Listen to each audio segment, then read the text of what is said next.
Welcome, everybody. I'm Dr. Serrano. This is my wife, Jessica, and this is Home Team.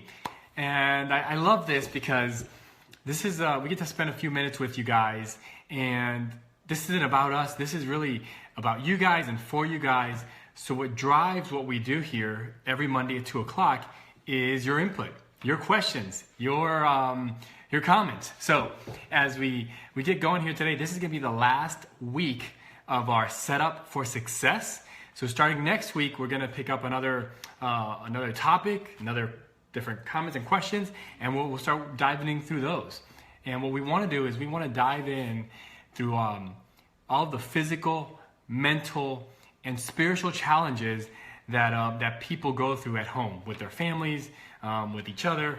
And we want to just give you guys some help and some support and walk with you guys in that. So we're excited. Today is step 5. And step 5 is the war plan. But before we get into that, we want to go through and explain or kind of go through what we did this weekend, which we're just so super excited about. Rested. Yeah, we did. Got a little bit of color. So, yeah, want to talk about a little bit about the weekend, what we did, and how we refreshed and. Sure. So it was our anniversary, and anytime we have to just celebrate marriage or family, we do it. So we actually went away to St. Augustine. It was awesome. All we needed is really 2 nights. It was just great to have a place far enough away that we had that nice little car ride. About an hour into it, we had already talked about some of our goals, what was going on in our lives. It was just that time to kind of connect again.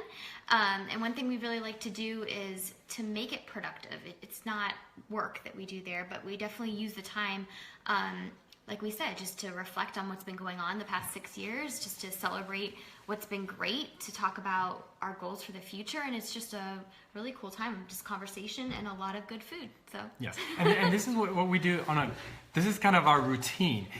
The way we use the Setup for Success, what we've talked about over the last 4 weeks, and this is being the 5th week of the 5-step Setup for Success, is that at the beginning of the year, we take a full 24 hours, we get away, and we go through these 5 steps. Then every quarter, we get back together and we just go through these. And literally this weekend, it took us about 30 minutes. We relaxed, hung out, chatted, and went to the beach and did all sorts of fun stuff. But on Sunday, in about 30 minutes, we went through what we're going to go through with you right now. And we got up. We got our coffee, did our Bible time, and we went we're in St. Augustine, and in the middle of St. Augustine, if you've ever been there, there's a kind of in the center of the city, a big grassy area, a plaza, and we went there with our coffees, and we went through the 5 steps. So first step was filling up. So what does this look like when you're going to change from quarter 1 to quarter 2? What does it look like to fill up? Well, for us, it was sitting down and looking at what are we using currently to fill up in, because if we continue to do the same thing, sometimes that could get a little boring or old, a routine. So we both sat down for 5 minutes and thought about, so what am I listening to? What am I putting into my spirit on a daily basis? Is there any of that I need to change? And switch up, yeah. And I did. I switched up a couple of things, and so did my wife, I believe, right? Yeah. So, and this can be in any format, just something where you can have a consistent document to look back on. I know Raul has some journaling that he does. I do my journals. I have I'm an Evernote account, so I just made a document. It said 2017, second quarter, and we just documented all of this, and it's something you can refer back to. So yes. Whatever works for you guys. For my second quarter, I had fill up. I'm changing, like I had said before, my Bible study, and I'm actually working through something different this next quarter, as well as I created a prayer journal. So just some things that I needed to change up in my routine as far as filling up. Those were my 2 switch ups. Then we literally took about 5 minutes. We took the next 5 minutes and we measured the gap. In week 2, we talked about the wheel of life, and you have the 8 categories we went through. I've cut mine down to really 5 categories, and my 5 categories were personal life, social life, home life, work life, and spiritual life. And I just rated myself, how was I in the last quarter in these different areas? And I picked 2 of the top lowest numbers there, and those are the ones I'm going to work on. So I took the measuring the gap, I talked through it of, hey, this is where I feel I'm lagging or falling a little short. And I went to the next step, which is step 3, and I dreamed. I dreamed again. If this category, if nothing was in the way, no time, no money, nothing was in the way, what would it take for this category to be the best it could be? And I just wrote down a paragraph of what that would look like for me in my home life. I wrote down a paragraph, what that would look like in my work life. Then I took those paragraphs and I made specific goals out of each one of those out of what I wanted. 1 or 2 goals of each of what I wanted to see accomplished. Great. Yep. And the same thing with me. I kind of simplified it. I picked my 2 categories. As I'm transitioning into a new season in my life, I know that my focus needs to shift a little bit. So I am going to be working more on career. And I just made one of those goals that has lots of numbers in it, a timeline that I'm going to reach this. And this is kind of looking forward until the end of the summer. And it's just detailed, wrote it down. This is 5 minutes into it. And we already have a great goal that we're both really passionate and excited about. So. Yeah. And the cool thing, the neat thing, like I said, it literally took between 20 and 30 minutes over the weekend to do this, and it just got us back on track. Like life can get crazy. In a short amount of time, as 1 quarter, 3 months, you can be going in 55 different directions, and you kind of miss that, hey, where are we? Are we in this together? What are we doing? How are we moving forward for this? So the next part after we got the goal was, number 4, was creating the habit. And I thought about, what would it take for me to create that habit? What is the routine that has to be created for me to reach that goal? And for me to create that habit, I literally wrote down on here, I need to put a reminder on my phone.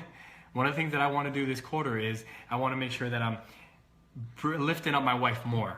And I put down 4 to 1. It has to be a 4 to 1 ratio of me lifting her up more than I'm saying, hey, can we fix this? Can we do that? I think it was actually 5 to 1, but that's all right. I put 4 to 1 on here. 4 to 1. We'll start slow. 4 to 1. So 4 to 1. So 4 times a day, I need to lift her up before I ever ask her or kind of correct or anything like that. So that's what I'm working on this quarter. One of the things I'm working on. But that's the habit. I want to create the habit, because if during this quarter I can do that, the next quarter I don't have to worry about that because it's already part of my routine. And it's not that it's fake or anything like that. It's the fact that, hey, sometimes I'm busy and I just don't think about that. I love my wife. I love what she does. She works really hard, but sometimes I'm just so focused on what I got to accomplish that I forget that, hey, you know what? I haven't lifted her up. So if you're liking this, comment, give some thumbs up, Thanks some for hearts. sharing. Shell, thank you for the good habit. I think that is a good one. And it's gonna be my next routine. So We'll see how that goes. hey, speak life.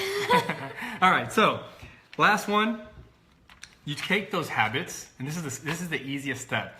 Is you take those habits, those routines that are gonna get you that goal, and then you have to make a war plan. What's a war plan? What does it mean to have a war plan? We talk about this a lot because some people don't even realize, or I guess recognize, that you are in a battle. And it's called a war plan because you really have to take a proactive approach to your time. If you don't, it's gonna take over you, is what we basically say. So we're in this war. We know it's a spiritual battle as well, and we just have to make an attempt to make sure that we're using our time to glorify God and using it in the right way. So we call it the war plan because we're going to battle every single morning with our day. And basically, it's just a schedule. And at first, when you guys are first starting this off, it's extremely detailed. So we do go by the hour. Sometimes it's a 1 page of just your Monday with every hour broken up.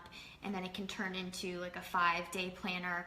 And we'll just get into a little bit about how we plug in our habits and make time for those. Yeah, so the war plan, all you do, it's really simple. You're taking your to-do list, which most people have a to-do list, and you take that to-do list and you're literally just plugging it in. You're giving that to-do list a date and a time that it's gonna get done.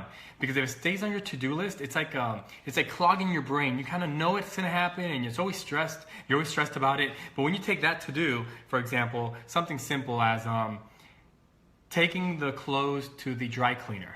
You know it has to happen, but it just sits there and sits there, right? I mean, we all do this. But as soon as it goes from the to-do list, and it goes You're into trying to the... tell me something about that basket that's still sitting by the door. No, that was just one. I just put that down recently. So you take that that basket, right? And now it goes from a to-do list. You plug it into, hey, Tuesday at 9 o'clock, I'm going to take that to the dry cleaner. Guess what? You don't have to worry about it. It's in your war plan. Now, here's the key to the war plan. The key is that you have to have what is called solid yellow lines. Do you know what the solid yellow lines are? When you're driving, what does it mean if there's a solid yellow line? You don't cross it. You can't cross, you can't pass it. Same thing has to happen with the war plan. Once you put something in the war plan, it doesn't matter what you feel. It doesn't matter emotion if you don't want to do it, what emotions are behind it. The thing is, it's in there. You have to get it down. Yes, there's no crossing. Exactly. So what happens is, for many of our lives, we take these great goals, we make these routines or habits, we plug it into our calendar, and then when that time comes, we let our emotions take over. We say, I'm too tired, I'll do it later, I don't, and all these excuses start to happen. So that is where we have to have this concept of solid yellow lines, which once you cross into that box, or that 30 minutes or an hour, whatever that zone is, that's what you do. For me, great example is on Mondays at 12:30 to 1:30, I switch on and off. One Monday I'll be with Arya. The next Monday I'll be with Adriana, our two daughters, and I take them and we do a walk, or we'll do the park, or we'll do something for that hour, just them and I, just the one child and me. And the way I don't cross that solid yellow line is that the first couple of times I did this, I took my phone with me, and guess what?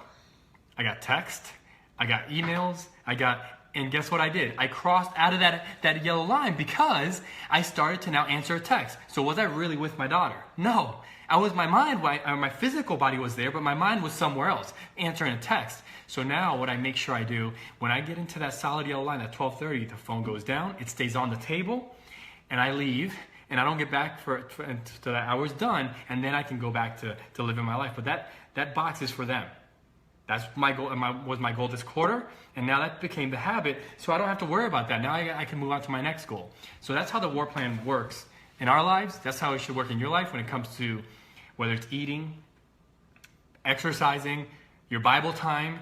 And I want to say too that the yellow lines don't necessarily have to go over or around every activity. Like, you kind of prioritize it. So those ones that you set goals for, that you're plugging in, the habits that you want to create, those are the ones that need to be the solid yellow line. Because a lot of times, you think about like having a family dinner. We are sitting down at 6:30 or whatever time, and we're putting a solid yellow around because that's our goal, is that we want to have some family time. Yeah. It's so easy to say, oh, for dinner I can be 15 minutes late, or I can finish a business call during that time, or I can go, whatever it is, throwing a little laundry. It starts to get compromised. So just those goals that you have, putting the yellow lines around, talking about those, making sure that at least for a while that it's something that you're committing to. Yep. So war plan, all you're doing is you're creating that perfect week for you. It doesn't mean it's always going to pan out the way you want it to. Never does. But at least you have a plan, and you can strive for that plan. So do you guys have any questions next week? We want to know, what do you guys want to chat about? Where do you want to go? I've been thinking a lot about immune system and how to boost our family's immune system, because a lot of that's going on. But we want to hear from you guys. So comment below, ask questions, share this, hit the share button so that we can start spreading this message of how do you raise a healthy family? The challenges of the spiritual, the mental, and the physical part of raising that healthy family, of being on track with what God